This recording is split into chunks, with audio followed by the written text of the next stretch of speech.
అధికార party YCP అభ్యర్థుల ఎంపికపై కసరత్తు తీవ్రత్వం చేస్తున్న విషయం తెలిసిందే. ఇప్పటికే 6 జాబితాలు విడుదల చేసింది. దాదాపు 75 మంది ఎంపీ ఎమ్మెల్యేల అభ్యర్థులు వైసీపీ ప్రకటించిన విషయం తెలిసిందే.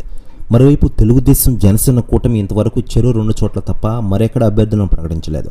అది కూడా నాటకే పక్కిలో చంద్రబాబు, పవన్ కళ్యాణ్ తాము పోటీ చేసే స్థానాలను ప్రకటించిన సంగతి అందరికీ తెలిసిందే. రిపబ్లిక్ డే పురస్కరించుకొని పవన్ కళ్యాణ్ గారు ఇటీవలే ప్రసంగిస్తూ చంద్రబాబు పొత్తు ధర్మాన్ని పాటించలేదని విమర్శించిన విషయం తెలిసిందే. తనతో మాట మాత్రం కూడా చర్చించకుండా 2 చోట్ల అభ్యర్థులను చంద్రబాబు ప్రకటించారని పవన్ తప్పుపట్టిన విషయం తెలిసిందే.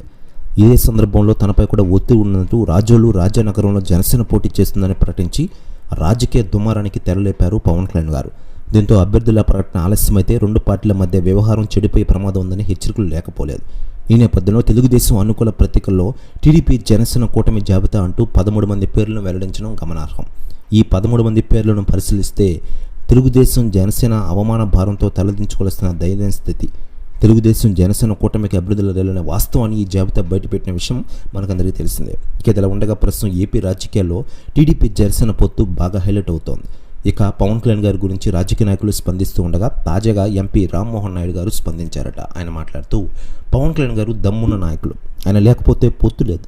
పవన్ కళ్యాణ్ గారి టీడీపీ కొత్త వెలుగును తీసుకొచ్చారు. ఈరోజు నిజమైన లీడర్ ఆయనే అంటారట రామ్మోహన్ నాయుడు గారు. ప్రెస్ న్యూస్ కూడా తెగ వైరల్ అవుతోంది తెలుగు రాష్ట్ర రాజకీయాల్లో.